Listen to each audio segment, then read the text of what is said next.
এত রাইতে কি লেখালেখি করতেছো? হ্যাঁ, মামলার আবেদন পত্র লিখতেছি। তোমার লগে আবার কার জমি জমা লয়ে ঝামেলা বাঁধলো? এটা হইল স্বামী নির্যাতনের মামলা। এই দেশে এমন কোনো আইন নাই, তা তুমি কার উকিলগিরি করতেছো? আমি তোমার বিরুদ্ধে মামলার কাগজ লিখতেছি। নিজের বউয়ের বিরুদ্ধে? বউয়েরা স্বামীর বিরুদ্ধে মামলা করে না? স্বামীর অত্যাচারে অতিষ্ঠ হয়ে নারী নির্যাতন মামলা করে। আমিও তোমার অত্যাচারে অতিষ্ঠ হয়ে গেছি, তাই তোমার বিরুদ্ধে আমি স্বামী নির্যাতনের মামলা করব। অতএব থানায় যায় কোনো লাভ হইব না। লাভ হোক আর লস হোক, তুমি তো আমার ভয় পাইবা, এটাই আমার শান্তি। আমি তো ভয় পাইতেছি, আমি তো ভয় কাঁপতেছি। তুমি এরকম করে হাসতেছো কেন? তুমি কেমনে ভাবলা যে আমি তোমার মতো একটা পুরুষের ভয় পামু? আমগো ছোট একটা মাইয়া আছে, ও যদি না থাকতো না তাহলে তোমার আমি মারতা? মারতাম না, তোমার সোজা তোমার বাপের বাড়িতে পাঠাইয়া দিতাম। কোন রকমের জানটা বাঁচাইয়া এই থানায় আইস।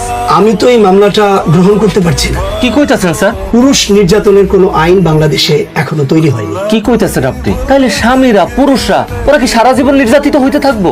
যদি পুরুষ নির্যাতনের কোনো আইন থাকতো না, তাহলে সবচাইতে বেশি খুশি হতাম আমি। কিন্তু ক্যান্সার, কারণ একজন পুলিশ অফিসার হয়েও আমি আমার স্ত্রীর দ্বারা নির্যাতিত। পুলিশের পোশাকটা যখন আমি খুলে ফেলি না, তখন কিন্তু আমি সাধারণ মানুষ, আর তখন আমার মূল ডিউটিটা শুরু হয়। এটার থেকে বাঁচানোর কি কোনো উপায় নাই? একটা